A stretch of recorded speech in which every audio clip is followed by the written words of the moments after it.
Ciao a tutte e benvenute nel mio canale. Eccoci con il proseguimento del coordinato che stiamo realizzando. Ho già pubblicato il tutorial del cappello, adesso realizziamo insieme anche il nostro scaldacollo, la nostra sciarpa. Allora, io ho fatto una sciarpa circolare che andrà poi girata a cerchio e quindi indossata in questo modo. Nessuno vi vieta di fare meno catenelle e quindi fare un semplice scaldacollo. Se voi dimezzate le catenelle di partenza e andate a lavorare nello stesso modo, vi uscirà uno scaldacollo semplice. Come vi dicevo per il cappello, secondo me questo con questo filato che adesso vi presenterò di nuovo per chi non ha visto il tutorial del cappello, è un filato una colorazione, un filato adatto sia per uomo che per donna, e quindi ho cercato di realizzare un progetto facilissimo, quindi alla portata di tutte, velocissimo, perché questa sciarpa circolare l'ho realizzata circa in un'oretta e il cappello in una quarantina di minuti, quindi un progetto veramente veloce che possa andare bene sia per uomo che per donna. Questo è l'effetto finale della nostra sciarpa. Ora vi presento il filato, vi do le indicazioni di quanto ne ho utilizzato e poi partiamo subito con la nostra realizzazione. Allora, come per il cappello, il mio filato è il Naco Ombre, acquistato da Merceria.spillo. Sotto nella descrizione vi lascio il link della pagina Facebook di Merceria.spillo per, se siete interessate, scegliere il mio stesso filato e quindi scegliere anche la vostra colorazione. Io ho scelto una colorazione neutra che andasse bene sia per uomo che per donna. La mia colorazione va dal grigio al nero, ma ci sono anche sfumature più femminili e sfumature più colorate, quindi se andate a visitare la sua pagina e chiedete informazioni a Marisa Marino, che è o a suo marito, che sono i responsabili di Merceria.spillo, vi faranno vedere tutte le varie sfumature che hanno a disposizione. Le caratteristiche sono 25% lana e 75 acrilico premium. Questo permette al filato in questione di rimanere veramente molto morbido, non pungere ed essere molto caldo, che per una sciarpa e uno scaldacollo secondo me sono le caratteristiche fondamentali. Allora, qui c'è scritto che si lavora con i ferri dal 5 al 6 e l'uncinetto del 3. Io in realtà ho utilizzato sia per il cappello, come avete già visto, sia per la mia sciarpa un uncinetto del 6, proprio perché la lavorazione deve rimanere molto morbida. Sono 100 grammi per gomitolo per 190 metri. Io per la mia sciarpa ho utilizzato esattamente 100 grammi, cioè ho lavorato fino ad arrivare a finire il mio gomitolo. Quindi questa sciarpa si realizza con un gomitolo solo di Naco Ombre e l'uncinetto del 6. Altri materiali che vi possono servire, nel tutorial vi darò indicazioni delle varie misure, quindi se avete un metro a portata di mano sarete più comode per poter gestire la vostra lavorazione, un ago da lana per nascondere fili e le classiche forbici. Bene, io direi di non parlare più, passiamo a questo tutorial che vedrete sarà velocissimo e la realizzazione del progetto altrettanto veloce. Vi saluto e vi ringrazio. Iniziamo a lavorare. Allora, iniziamo la nostra sciarpa andando a realizzare una catenella che sia più o meno di 120 centimetri. Io per arrivare a 120 centimetri ho montato 130 catenelle, che poi sono andata a chiudere a cerchio, quindi stando ben attenta a non girare la catenella, sono andata a chiudere il mio lavoro a cerchio.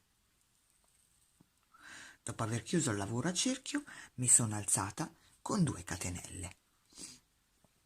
Eccolo qua, non ci sono multipli del punto, quindi possono essere 130 maglie, possono essere 125, possono essere le maglie che vi servono.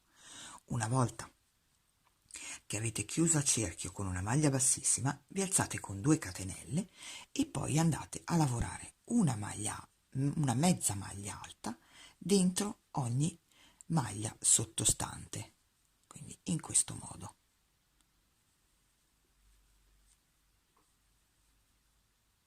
Una mezza maglia alta dentro ogni catenella sottostante. State attente a non mangiarvi maglie o non andare a lavorare due maglie dentro la stessa catenella. Andiamo avanti così per tutto il giro, ci vediamo al prossimo. Una volta finito il mio giro, io vado a fermare il mio lavoro nella seconda catenella a partire dal basso con una maglia bassissima.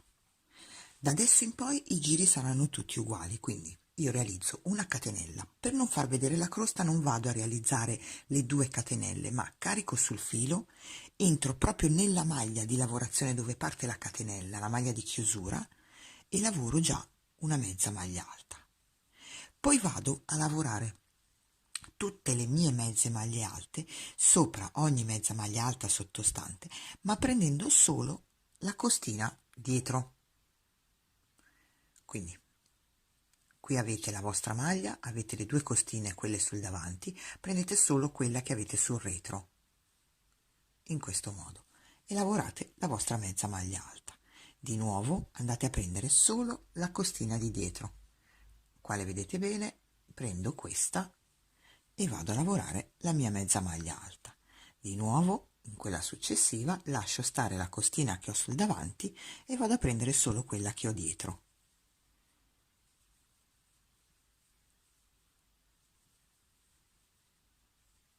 Ecco qua, in modo da creare questa crosticina che è ornamentale e quindi da sola crea il motivo della nostra sciarpa. Andiamo avanti per tutto il giro lavorando le nostre mezze maglie alte prese solo nella costina dietro, quindi questa. Occhio a non andare a prendere quella proprio dietro, perché sennò vi viene un altro disegno, quindi non quella che c'è nascosta dietro. Non dovete voltare il vostro lavoro, ma guardandolo così sul diritto prendete solo la costina più esterna, e in questo modo, e andiamo avanti così per tutto il giro. Arrivata alla fine del giro andiamo a fermare il nostro lavoro nella prima maglia che abbiamo fatto, proprio nella parte superiore, quindi qui noi abbiamo la catenella e poi abbiamo lavorato la mezza maglia alta. Entriamo proprio nella parte superiore della mezza maglia alta che abbiamo lavorato e chiudiamo con una maglia bassissima. Adesso, da adesso in poi tutti i giri saranno uguali, quindi vi faccio vedere di nuovo qui la partenza e poi proseguiremo da sole fino a raggiungere la misura che desideriamo. Quindi mi alzo di nuovo con una catenella sola, carico il filo nella maglia di base, questa dove parte proprio la catenella, quindi quella di chiusura, vado a lavorare la mia mezza maglia alta, eccola qua. Dopodiché carico il filo, vado nella maglia successiva e vado a prendere la mia mezza maglia alta solo nella costina, entrando nella costina dietro, quindi qui. Maglia successiva sempre nella costina dietro e lavoro le mie mezze maglie alte prendendo sempre la costina dietro. Prendendo solo la costina dietro voi noterete che si va a formare questo motivo che si ripeterà poi per tutta la nostra sciarpa e con le varie sfumature di colore creerà proprio un gioco particolare al nostro scaldacollo, alla nostra sciarpa, che poi in realtà è semplicissima da realizzare. Però questa lavorazione permette ad un lavoro semplicissimo di diventare particolare e soprattutto unisex, perché questa è una lavorazione che va bene sia da uomo che da donna. Ok, allora procediamo lavorando in questo modo per un tot di centimetri. Io adesso vado avanti a lavorare e poi vi dirò quanto ho lavorato. Ci vediamo a quel punto. Allora, con la stessa lavorazione sono andata avanti, ho lavorato 1, 2, 3, 4, 5, 6, 7, 8, 9, 10, 11, 12, 13, 14, 15, 16 giri.